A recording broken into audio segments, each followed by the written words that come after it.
Chapter 14, our environment. I would like to begin this chapter with a question that is based on the environment, and it is saying that in order to save our earth, what should we do? These are the given few options, such as plant trees. Yes, it is very true that we should plant tree in order to save the earth. Throw garbage anywhere on roads or near rivers or in the oceans. No, we should not throw garbage anywhere on either roads or in near rivers or in the oceans. Spill harmful chemicals in the rivers? No, never. We should not spill harmful chemicals in the rivers to save the earth. Buy new things even when we do not need for those things. No, we should not buy the new things.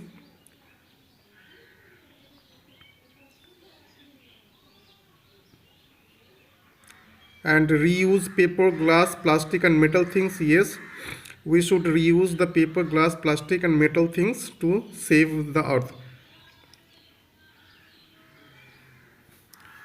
Now, what is environment? The word environ, it means to surround.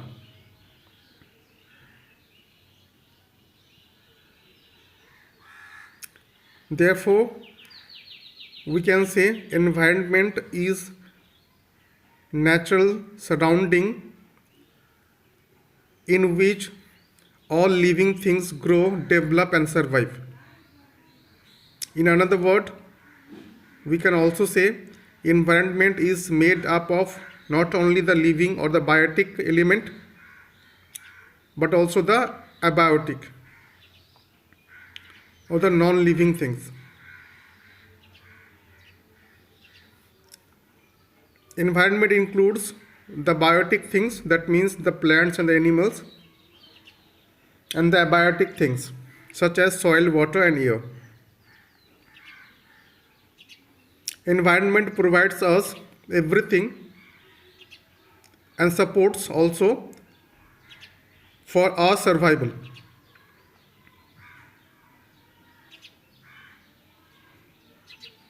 And every living thing depends on other living thing as well as on other non-living things, and this is known as the dependency of both the living things on the non-living things. There is the mutual relationship between the living things and the non-living things in the environment. These are the some given extra information about the environment,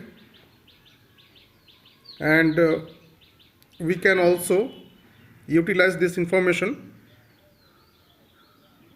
as steps for saving our earth by saving the environment. Number one is we should keep our environment or surroundings clean, and that will make the environment healthy. Number one. Number two is for a healthy living or healthy life, a clean environment is very, very essential. Number three is any damage, if any damage it gets occurred in the environment, it will directly or indirectly affect us, including other living beings such as plants and animals.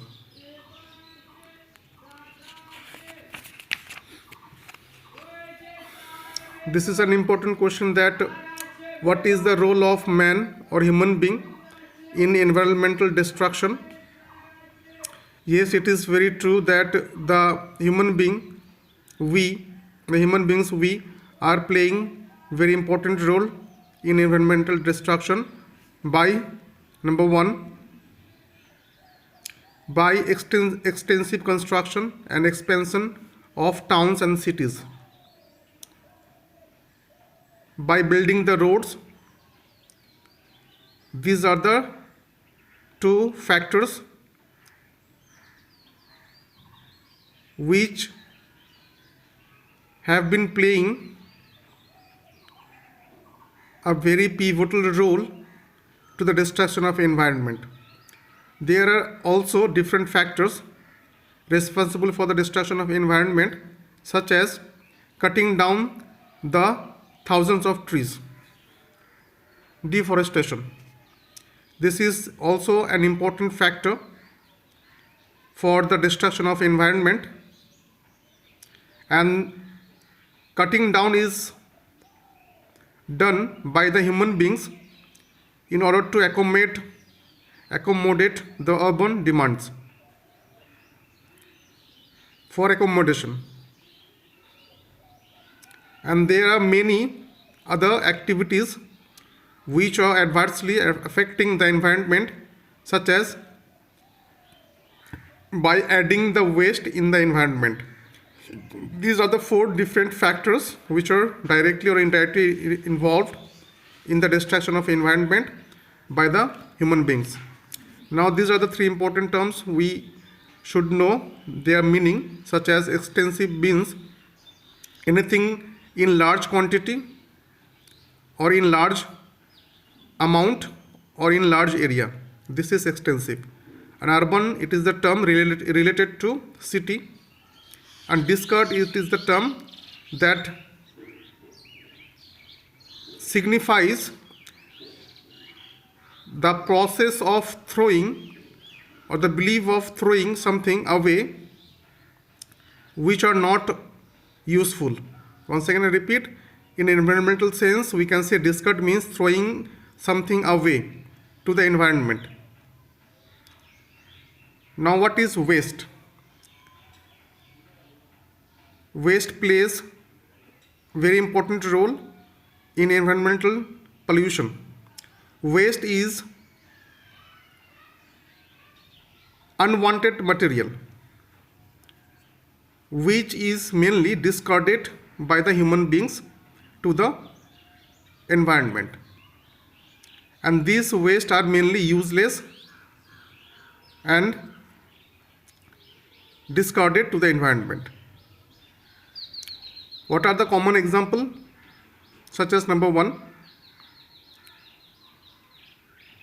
when we do not really need anything but often buy things, and buying more than these things which are not required in need, this is the thing that adds the extra waste to the environment, because it helps to generate the extra waste to the large extent in the environment. And there are different sources of the production or generation of such kind of wastage, such as in home, in school, offices, markets, industries, agriculture fields. These are the sources of generation or generating of these are the sources of generating of the unwanted and useless materials known as waste, and these are responsible for causing the environmental pollution. Now, we can broadly divide the waste, any waste, into two categories: biodegradable waste and the non-biodegradable waste. This is the diagram of the biodegradable waste, and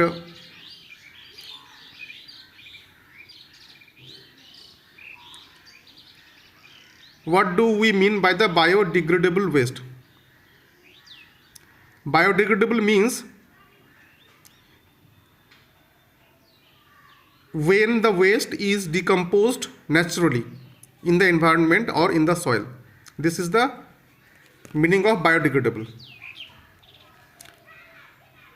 First, we should know the meaning of the rot. This means the decomposition of waste by the action of bacteria or fungi.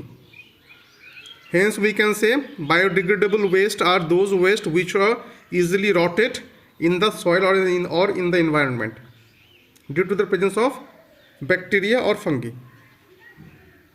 And this consists of organic waste which gets broken down into simpler particles called degradation by the action of decomposer. Bacteria and fungi are known as decomposer, and they are involved in the process of biodegradation. And what are the examples of biodegradable wastes? Such as vegetable peels, biodegradable; paper bits, biodegradable; dry leaves, biodegradable; tissues, egg shells, fruit pens, hair, etc. Now, the opposite of biodegradable waste is the non-biodegradable waste. These are those wastages which are not generally rotted in the nature or the soil or to the environment due to the lack of the presence of bacteria or fungi or the decomposer. Mainly such kind of wastages consist of inorganic waste and cannot be broken down into the simpler particles by the action of the decomposer. What are the examples of such non-biodegradable wastage? Such as plastic and the glass bottle, old cell batteries, polythene bags, etc.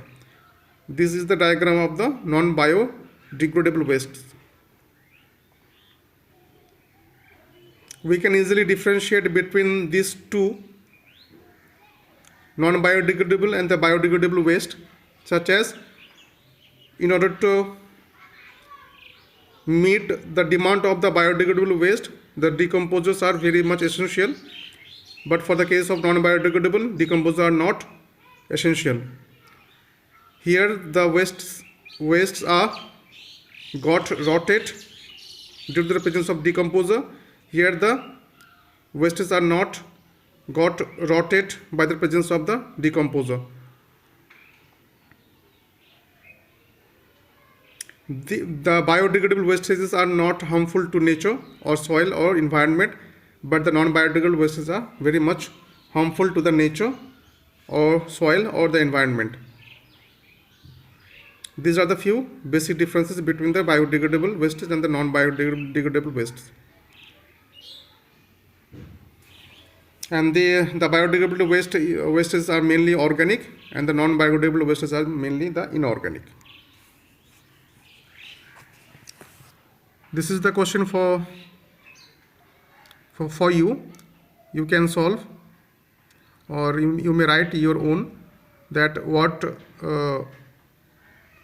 would happen if there would be no restrictions on the uses of plastic bags. Without any restriction on the uses of plastic bags, what would be happened? You should answer yourself. Now there is the activity that is saying that we can easily show that biodegradable materials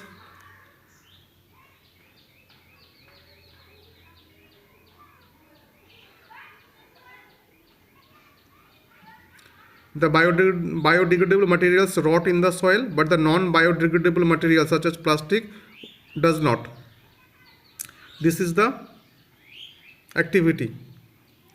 We can easily prove that the biodegradable materials or the organic materials rot in the soil, but the non-biodegradable or inorganic or such as plastic does not rot in the soil. Clear? In order to prove this, the materials required, such as we have to take first the biodegradable materials such as vegetable or fruit, dry leaves, then the soil and wooden crate and the plastic bag. These are the required materials. Now what is the procedure? First, number one step is we have to gather the biodegradable waste materials such as vegetable, fruits, leaves, etc. And we have to put some of this waste in the plastic bag and the rest of this waste in the wooden crate. Mind it. Some part of the biodegradable waste is to be put in the plastic bag and the rest of the portion in the wooden crate. And finally, we have to place this waste filled plastic bag in the wooden crate in the middle of the waste. And thereafter we have to add some moist soil to the waste in the wooden crate. And we have to ensure that the contents are covered properly with the soil. And we have to wait for 3 to 4 weeks. Now, what is the observation? We will observe that the waste material which was in the crate, wooden crate, which was without plastic cover, is no longer recognizable. Reason is it has been decomposed fully due to the presence of decomposer, clear, such as fungi and bacteria, and looks like the soil. But the another part, the waste which was kept inside the plastic bag, has not decomposed at all. The reason is this is the non-biodegradable, because the decomposers are not able to act on this non-biodegradable plastic bag. Hence, we can give the inference that waste material in the wooden crate has rotten fully by the action of microorganisms, but plastic itself does not decompose, and therefore it prevents the inside content from decomposing. Clear? Thanks for watching.